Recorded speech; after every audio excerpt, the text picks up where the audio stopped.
আরেকটা নতুন ভিডিওতে আপনাদের সবাইকে স্বাগত। আইএনডি টেকজন ইউটিউব চ্যানেলে গতকালই আমরা একটা ভিডিও এনেছিলাম পেটিএম পেমেন্ট ব্যাংক নিয়ে, পেটিএম নিয়ে। বন্ধুরা, পেটিএম পেমেন্ট ব্যাংক আর পেটিএম দুটো আলাদা আলাদা। কালকের ভিডিওতে অনেক ভালোবাসা পেয়েছি এবং তার থেকে কিছু কোশ্চেন জেনারেট হয়েছে, কমেন্ট সেকশনে আপনারা বলেছেন। সাথে সাথে কিছু কোশ্চেন আরও আপনাদের অনেকের মনে রয়েছে, অনেকে ফেস করছেন। সেই সমস্ত কোশ্চেনের উত্তর নিয়ে আজকের ভিডিওটা লাস্ট পর্যন্ত দেখুন, নিশ্চয়ই ভালো লাগবে। ভালো লাগলে লাইক শেয়ার করতে ভুলবেন না। চ্যানেলে প্রথমবার আসলে অবশ্যই আইএনডি টেকজনকে সাবস্ক্রাইব করে পাশে থাকবেন।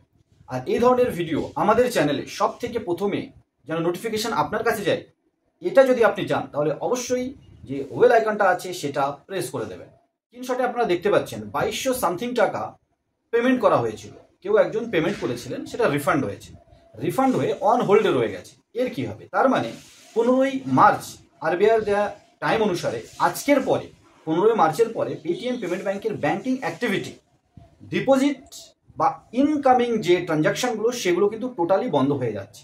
আউটগোয়িং ট্রানজাকশনও বন্ধ হয়ে যাবে। মানে আপনিও পেমেন্ট করতে পারবেন না, কিন্তু করতে পারবেন ততক্ষণ যতক্ষণ আপনার পেটিএমে ব্যালেন্স আছে। আমরা আরও কিছু ফাস্ট্যাগ নিয়ে, ইউপিআই নিয়ে আরও কিছু কোশ্চেনের উত্তর দেব। তো এই বন্ধুটার উত্তরে আমি বলতে চাই 2200 সামথিং যে টাকাটা আপনি পেমেন্ট করেছিলেন সেটা রিফান্ড হয়ে গিয়েছে। তো ভিডিওটা লাস্ট পর্যন্ত দেখুন, এর উত্তর একটু পরেই আমরা টোটাল দিয়ে দেবো। এনপিসিআই স্ক্রিনশট দেখতে পাচ্ছেন। NPCI third party application provider হিসাবে পেটিএমকে লাইসেন্স দিয়ে দিয়েছে, অ্যাপ্রুভাল দিয়ে দিয়েছে। আমরা গতকালই বলেছি। তার মানে ইউপিআই নিয়ে বা Paytm wallet related, Paytm related কোনো সার্ভিসই কিন্তু পেন্ডিং থাকবে না বা বন্ধ হবে না, সব কিছু চলতে থাকবে।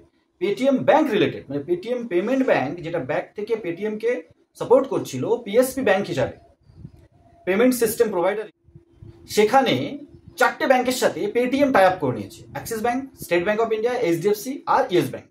মার্চেন্ট বা পেটিএম ইউজারের কোনো টেনশন নেই, সমস্ত সার্ভিস সুচারুরূপে চলবে।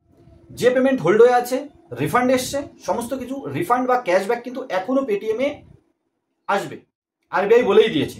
এবং সেটা সে যতক্ষণ ওই ব্যালেন্সটা থাকবে ততক্ষণ পর্যন্ত সে কিন্তু সেটা ইউজও করতে পারবে। তার মানে আপনার হোল্ড হয়ে যাওয়া এই ব্যালেন্সটা নিয়ে কোনো টেনশন নেই। আপনি কিন্তু হোল্ডটা যখনই ক্লিয়ার হয়ে যাবে আপনি কিন্তু ওই টাকাটা বের করে নিতে পারবেন বা অন্য কোনো কাজে লাগাতে পারবেন। মোট কথা হচ্ছে আরবিআই বলেই দিয়েছে পেটিএম পেমেন্ট ব্যাংকে যতক্ষণ আপনার ব্যালেন্স আছে ততক্ষণ সেটা আউটপুট ট্রানজাকশনে কোনো ইস্যু হবে না।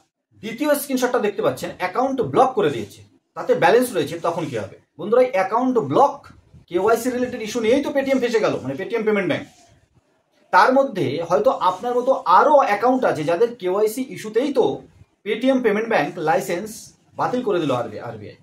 তো আপনার এই অ্যাকাউন্ট ব্লকের ক্ষেত্রে আমি একটাই কথা বলবো, পেটিএমকে কমপ্লেন করুন বা পেটিএম এর কেওয়াইসিটা কমপ্লেন করুন। সেটা অফলাইন হোক, অনলাইন হোক বা ইমেল করে আপনার কেওয়াইসি রিলেটেড ইস্যু সলভ হয়ে গিয়ে যদি ব্লকটা আনব্লক হয়ে যায় অ্যাকাউন্ট, আরবিআই নিয়ম অনুসারে আপনার পেটিএম পেমেন্ট ব্যাংকে যত ব্যালেন্স থাকবে সেটা যতদিন খরচ না হচ্ছে, যতদিন শেষ না হচ্ছে, আপনার আউটপুট ট্রানজাকশনে কিন্তু কোনো ইস্যু নেই। তার মানে পয়সা বের করতে কোনো অসুবিধা নেই। অনেকের কোশ্চেন, ফাস্ট্যাগের কি হবে? পেটিএম পেমেন্ট ব্যাংকের যে ফাস্ট্যাগ সেটার কি হবে? আরবিআই বলে দিয়েছে ফাস্ট্যাগে যতক্ষণ পর্যন্ত ব্যালেন্স আছে, মানে আজকে 15 যদি আপনি ব্যালেন্স অ্যাড করেন আপনার পেটিএম পেমেন্ট ব্যাংকে, তাহলে যতক্ষণ সেই ব্যালেন্সটা থাকবে পেটিএম ফাস্ট্যাগ কিন্তু কাজ করবে।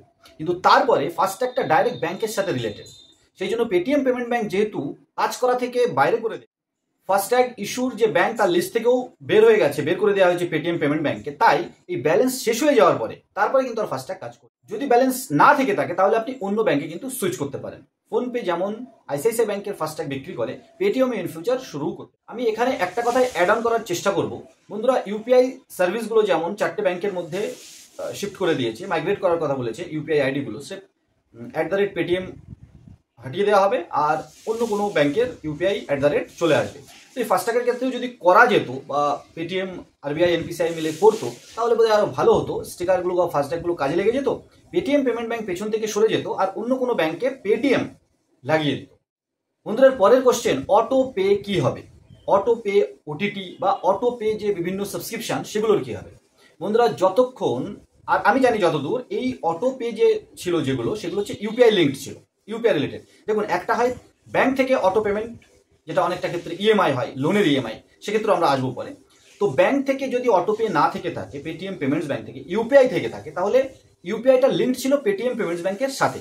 পেটিএম পেমেন্ট ব্যাংক সরে যাচ্ছে, 4টে ব্যাংকের সাথে পেটিএম টাই আপ করে দিয়েছে, তার মানে আপনার ইউপিআই কোনো আঁচ পড়বে না। এবারে কি করতে হবে? আপনার ইউপিআই যে ব্যাংকটা রয়েছে, আপনার যে ইউপিআই আইডিটা রয়েছে, সেটা আপনার অন্য কোনো ব্যাংকে পেছনে লাগিয়ে দিন। তাহলে কি হবে, পেটিএম পেমেন্ট ব্যাংক থেকে পয়সাটা কেটে ইউপিআই এর মাধ্যমে যাচ্ছিল অটোপেতে, সেটা যে সার্ভিসই হোক।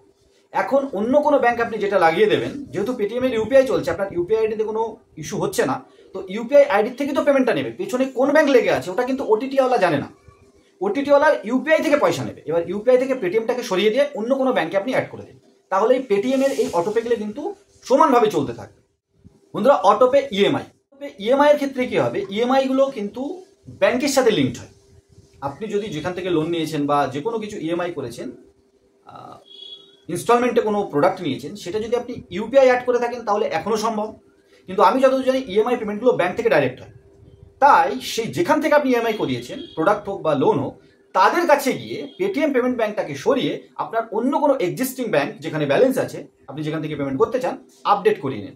এখানে পেটিএম বা পেটিএম পেমেন্ট ব্যাংকের খুব একটা রোল নেই ইএমআই পেমেন্টে। যদি ইউপিআই লিঙ্ক থাকে, তাহলে আবার বলছি, ইউপিআইতে যদি আপনি ইএমআই পেমেন্ট করে থাকেন, অটোপেতে অ্যাড করা থাকে ইউপিআই, তাহলে কিন্তু অন্য কোনো ব্যাংক পেছনে লাগিয়ে দিলে আপনার সেটাও চলতে থাকবে। কিন্তু আমি জানি ইএমআই গুলো ব্যাংকের থেকে ডাইরেক্টে যায়, তাই সেই সমস্ত অর্গানাইজেশন, ফিনান্সিয়াল ইনস্টিটিউটে গিয়ে আপনি ইএমআই এর যে কাটবে যে ব্যাংক অ্যাকাউন্ট, সেটা পেটিএম পেমেন্ট ব্যাংকে সরিয়ে অন্য কোনো আপনার এক্সিস্টিং ব্যাংকে অ্যাড করে দিন, সমস্যার সমাধান হয়ে যাবে। স্যালারি, সাবসিডি বা ডিবিটি যেগুলো আসতো, সেগুলোর কি হবে? বন্ধুরা, সবগুলোই বন্ধ হয়ে যাবে, যেহেতু পেটিএম পেমেন্ট ব্যাংকের কোনো অস্তিত্ব এখনো পর্যন্ত যা নিউজ, আজকের পরে আর থাকবে না। তো ডিবিটি বলুন বা স্যালারি বলুন বা সাবসিডি, সেগুলো কিন্তু সবকিছুই পেটিএম পেমেন্ট ব্যাংকে আসতো। তো পেমেন্ট ব্যাংকটা যেহেতু এক্সিস্ট করবে না, আপনাকে সেই ডিবিটি যেখান থেকে পান, সাবসিডি যেখান থেকে পান বা স্যালারি যেখান থেকে পান, ওখানে গিয়ে কিন্তু আপনার ব্যাংক অ্যাকাউন্ট আপডেট করতে হবে। যে ব্যাংক অ্যাকাউন্ট আপনার কেওয়াইসি কমপ্লাইড একটা এক্সিস্টেন্ট ব্যাংক অ্যাকাউন্ট, সেখানে আপনাকে অ্যাড করতে হবে। এখানে কিন্তু পেটিএম এর কোনো রোল নেই, পেটিএম পেমেন্টস ব্যাংকের রোল। যেহেতু ব্যাংকই এক্সিস্ট করবে না আজকের পরে, আপনাকে কিন্তু সেখানে গিয়ে ডিবিটি বলুন, সাবসিডি বলুন বা স্যালারি ব্যাংক অ্যাকাউন্টগুলো আপডেট করিয়ে। আশা করি বন্ধুরা, মোটামুটি সমস্ত কোশ্চেন যা নিয়ে আপনারা কনফিউশনে রয়েছেন পেটিএম পেমেন্ট ব্যাংক নিয়ে, তার কিন্তু উত্তর দেওয়ার আমরা চেষ্টা করলাম। আর আশা করি আপনারা ভালো করে দেখলেন, পুরো ভিডিওটা দেখেছেন এবং আমরা আপনাদেরকে বোঝাতে সক্ষম হয়েছি। যদি কোথাও কোনো ল্যাক অফ ইনফরমেশন হয়ে থাকে, আমাদের অবশ্যই কমেন্টস করে জানান। আর অবশ্যই আপনি আমাদের সাথে থাকার জন্য আইএনডি টেক জোন ইউটিউব চ্যানেলটাকে ভালোবাসা দিতে সাবস্ক্রাইব করে পাশে থাকুন।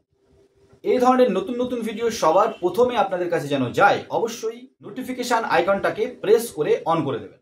ভিডিওটা অনেক বেশি শেয়ার করুন, যাতে সমস্ত মানুষ যাদের এই কনফিউশনগুলো রয়েছে সবাই তারা দেখতে পারে।